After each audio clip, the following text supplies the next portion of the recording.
Assalamualaikum warahmatullahi wabarakatuh. Bismillahirrahmanirrahim. Rabbi shrah li sadri wa yassir li amri wahlul 'uqdatam min lisani. Allahumma shalli wa sallim ala habibika Mustafa Muhammadin wa ala alihi wa sahbihi asmin. Nama ba'du. Yang sangat saya hormati, sangat kita hormati Kiai Haji Aufal Marom selaku Ketua Yayasan Al Anwar 3, pimpinan sekaligus pengasuh Anwar 3 Kiai Haji Abdul Ghafur, wonten Gus Iid, Mas Najib, sedanten yang saya hormati semua dosen, adik-adik yang saya cintai. Saya ini alhamdulillah malam ini derajat saya naik senaik-naiknya karena seumur-umur saya ini hanya bangga punya guru Mbah Mun.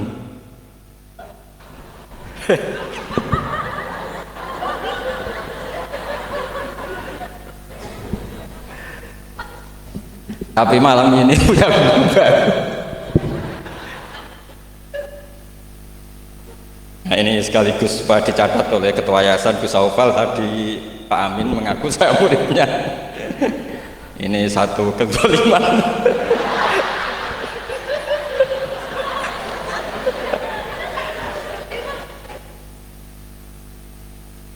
Jadi tapi saya senang ya, karena apa ya, ciri jadi wali itu harus mazlum dizalimi. Jadi saya pastikan tidak balas lah, karena beliau ngangkat derajat saya. Saya tadi pertama bilang murid saya Gus Batu, saya senang sekali, seseneng-senengnya. Karena baru ini malam tersial saya. Saya dulu masih ingat ketika Gus Najih di Mekah terkenal alim alamah karena ngarang kitab. Gus Ghafur tahun pertama Mbah Mun muji-muji karena mumtaz di Al Azhar. Jadi beliau-beliau ini heboh karena karir akademiknya. Kalau Gus Amin karena ngelepas kambing di musola.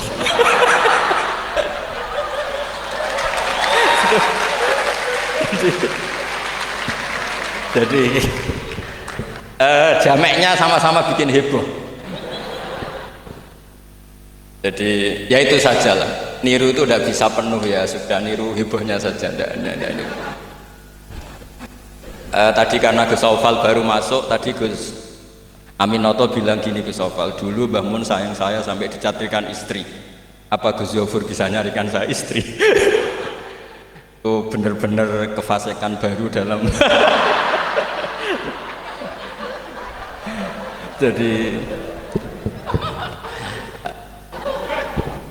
Jadi kita rileks saja, karena ini apa ya, guyon itu bagian dari ibadah kelas tinggi. Ya ini betul, saya dulu mengkaji sama Gus Ghafur seperti beliau tadi cerita. Di antara kegiatan beliau kalau malam belajar usul fikih, kita belajar bareng-bareng.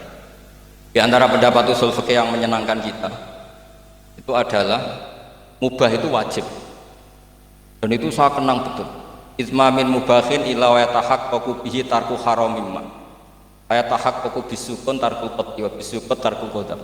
Itu pasti Pak Amin tidak bisa hafal sebanyak ini, tidak bisa. Jadi dia itu pelarian, karena ngapalkan nggak bisa, ya sudah gojlok saya. Tapi ya tetap tidak level lah, kira-kira gitu.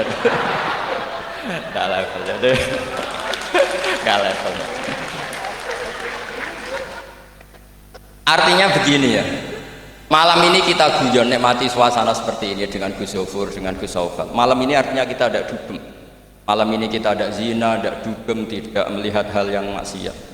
Jadi mubah itu tarkul haram. Tarkul haram wajib, meninggalkan haram itu wajib. Berarti fi'lul mubah juga wajib. Tapi mubah loh ya, bukan lepas kambing di musola. Kalau itu tidak wajib ya tidak mubah, haram. Tapi di pondok ada adat, kalau yang melakukan itu Gus itu makfu. Jadi kalau di bab najis ya najis makfu lah, itu kira-kira. Artinya khazanah kita cukup untuk menganalisis itu. Saya memang di antara murid yang sering mengkaji Mbah Mun secara fikih. Saya pernah bilang di rumah dinasnya Gus Yasin, bagaimana beliau tadi menyinggung, ketika Gus Yasin diduetkan dengan Pak Ganjar, ini menjadi fikih abadi bahwa ada fikih besar, yaitu ulama tidak ada tradisi atau tidak boleh ada tradisi berhadapan-hadapan dengan umarok. Kita sama-sama berduet untuk kelangsungan bangsa ini secara damai dan bermartabat. Jadi nggak penting menurut saya Gus Yassin wakil gubernur, apa Gus Yassin ketua DPR dulu, Kak Kamil ketua DPR, Gus Kamil. Yang menjadi penting bagi kita adalah fikih ini akan ada. Itu juga ketika Gus Yofur sekolah sampai doktor, bahwa ulama sealim Mbah Mun, putra Mbah Zubair tidak anti dunia kampus, sehingga Gus Yofur sekolah ya sampai doktor. Juga beliau tidak anti khusyuk, tadi kata Gus Iid, khusyuk yang dimaksud Yai bukan terus khusyuk, karena Yai sering menghentikan manis zada khusyuan zada jalan, terus ada orang kayak Gus Amin, dia nggak khusyuk supaya nggak dikatakan bodoh. Itu memang cara beliau melawan makalah itu. Kalau beliau khusyuk kan nanti zada apa? Jalan, maka pura-pura ada khusyuk, selain itu fakta terus ya sudah jadinya seperti itu. Saya itu sering meneliti fikihnya Mbah Mun, mulai yang tadi. Kita masih ingat ketika Yai mau ketemu Bu Mega, ketika mau haji, Yai tindak Jumat, ketemu Bu Mega itu Sabtu, beliau terbang Ahad. Di antara yang dihentikan ke santri-santri, kira-kira gini maknanya, besok saya ketemu Ibu Mega dan ini bagus supaya Indonesia damai karena ulama dan umaroknya ini satu kombinasi antara nasionalis dan religius. Beliau itu paling menghindari kalau Indonesia chaos, kemudian ada dosa yakulu ba'dum ba'do. Kalau chaos itu mungkin potensinya saling bunuh, saling apa. Sehingga ketika melihat Mbah Mun ketemu Mega itu, pikiran pertama saya adalah sabut bima, jangan sampai terjadi. Karena biatan pertama Al-Quran adalah wa itakhadna mitsaqakum la tasfikuna dima'akum. Dan itu beliau melakukan itu dengan cara yang sangat elegan. Ketemu orang yang benar-benar jadi aktor di Indonesia. Siapa yang nggak ngerti Mbah Mun aktor penting dalam perjalanan agama di Indonesia. Mega sebagai simbol nasional. Beliau dengan besar hati ketemu, dan itu kita membaca fikih sebagai bentuk hiknan lidima'il muslimin, upaya supaya Indonesia itu damai baik-baik saja. Saya tentu belajar banyak dari Gus Yofur ketika menafsirkan kenapa Al-Barjanji itu menjadi mujaddid. Kata Gus Yofur, padahal karangan Al-Barjanji itu tidak besar-besar kayak Sayyid Zabidi yang ngarang. Karena ketika negara lain bingung, ya, kata beliau bingung menemukan format Islam, masih perang, mencari bentuk ini Sunni atau apa, ribet perang. Indonesia itu terbangan. Betapa indahnya Indonesia, serah usah perang, terbangan. Gitu. Ya ini ya gejlok-gejlokan, ya rileks santai. Sampai saya tidak tahu ini kiai dari mana. Makanya ini sekaligus untuk mahasiswa baru, terminan dosen Anda ya, mulai yang waras kayak Gus Yofur sampai yang kewarasannya kita tidak tahu tapi ya waras. Itu tadi Gus Yofur menambahkan Aminoto Setio Garwo. Saya tidak tahu itu tambahnya Gus Yofur apa ada di aktenya, nggak tahu saya. Tapi saya kenal Gus Amin itu lama sekali. Jadi saya tidak perlu cerita kalau beliau pernah ngaji saya karena nanti kasihan. Saya tidak perlu cerita itu karena saksinya lebih banyak beliau ngaji saya ketimbang saya ngaji beliau. Tapi itu cara beliau punya harga diri, ya monggo itu kalau saya terima dengan lapang dada. Jadi beliau orang kedua setelah Mbah Nawawi yang ngaku saya sebagai muridnya. Tapi saya mau cerita yang agak serius, ini 5 menit tentang fikihnya Mbah Mun. Tadi Gus Said bilang termasuk yang tahu banyak tentang karangan Mbah Mun termasuk tentu saya, selain santri-santri yang saya pernah ditanya Mbah Mun ketika film Masjidin Nabawi, ditanya, nah apa kowe Mbak Gofur kok ngotot aku seneng nulis. Saya bilang nanti biar cucu-cucu jenengan masih melihat naskah-naskah jenengan. Iya kata beliau. Saya masih ingat dawuh Imam Syafi'i, al-laits afqahu min Malik illa annahu daya'ahu ashab. Sebetulnya Imam Les itu lebih ahli fikih ketimbang Imam Malik. Padahal Imam Syafi'i itu muridnya Imam Malik, tapi fil fikih muji Imam Les, al-laits afqahu min Malik illa annahu daya'ahu ashab. Tapi sayangnya Imam Les ini murid-muridnya nggak ada yang benar.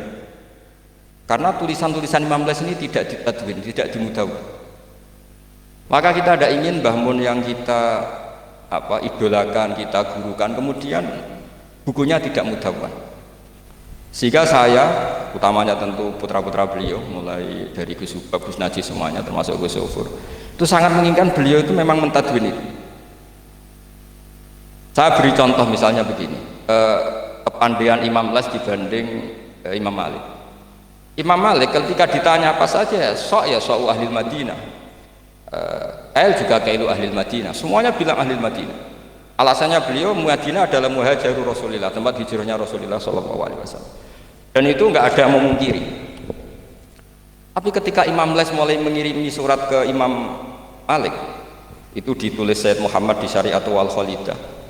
Itu beliau, oke, Anda orang alim, saya ngakui Anda alim gini-gini. Tapi Anda ada yang lupa bahwa ashabu Rasulillah tafarraqu bil buldan. Ashabnya Nabi ini kemana-mana. Di Irak, di situ ada Sayyidina Ali di Najaf, diikuti oleh Abdul bin Mas'ud. Di Mesir ada Abdul bin Amr bin As, ada Amr bin As malah. Di Mekah ada ini. Dan semua mereka ini menciptakan satu kultur, dan kultur itu tidak sejengkal pun beda dengan yang ditanamkan Rasulullah Shallallahu Alaihi Wasallam. Maka tidak bisa dikatakan kalau kultur itu harus kulturnya orang Madinah.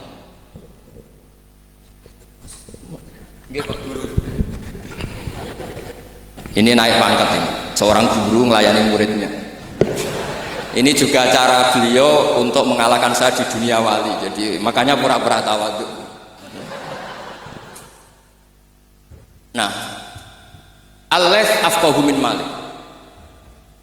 Beliau punya sekian contoh bahwa orang Irak itu tidak kalah kerennya lah kira-kira gitu.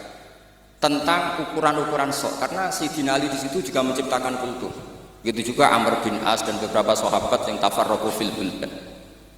Bahkan sesuai dunia yang saya tekuni termasuk ilmu qiraah, as-sakhul qiraati sanadan itu adalah Asim. Padahal Asim ini qari'un kufiyun. Kenapa? Karena setelah Imam Asim ada Abi Abdillah Abdurrahman As-Sulami, setelah itu Sayyidina Ali. Karena Sayyidina Ali sakanal Irak atau sakanan Najaf kalau istilah modern. Sehingga Imam Syafi'i ngetikan Al-Laits afqahu min Malik illa annahu daya'ahu ashab. Nah, barokahnya bangun menulis misalnya al-ulama al-mujaddidun yang sering dibaca Gus Sofur, juga saya di beberapa pertemuan alumni. Itu bangun kelihatan sekali dari awal tuh akan bina siapa saja. Beliau cerita misalnya salasun min aslil iman. Beliau di antara hadis yang beliau pilih dari sekian makalah beliau dan itu dijadikan muqaddimah, wal jihad ma'akuli amirin baron kana ufajiran. Wassalat khalfa kulli muslimin ya baron kana ufajiran. Jadi beliau memilih berteman siapa saja, membina siapa saja itu amdan, bukan sahwan. Karena beliau adalah periwayat dan penulis hadis, tentu ya diriwayatkan Nabi Dawud, memang ditulis di situ. Sudahlah kita ikut berjuang ma'akuli amir. Jihad itu di konteks Indonesia tentu mempertahankan supaya sholat ini sesuatu yang indah.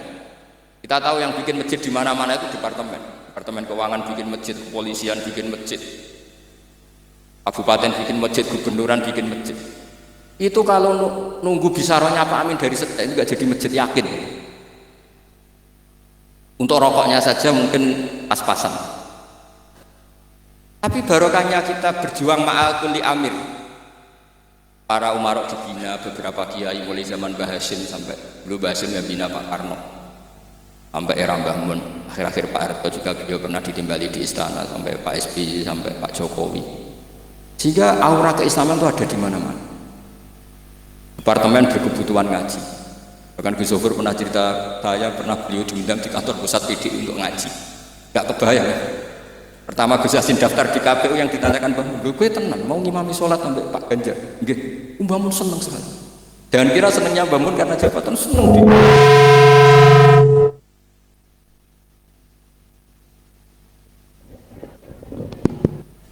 Jadi Mbah Mun ketika Gus Yassin cerita sholat tadi itu senang sekali.